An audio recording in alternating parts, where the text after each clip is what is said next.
You ask Tiger to solve. This deals with linear equations with one unknown. The final result is x equals -13. Let's solve it step by step.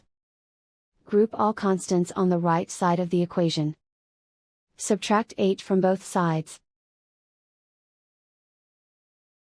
Group like terms. Simplify the arithmetic.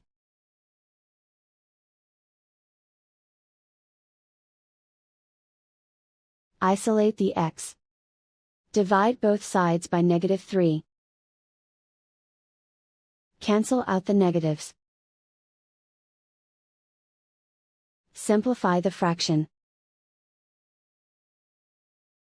Move the negative sign from the denominator to the numerator. Find the greatest common factor of the numerator and denominator. Factor out and cancel the greatest common factor. And so the final result is x equals -13.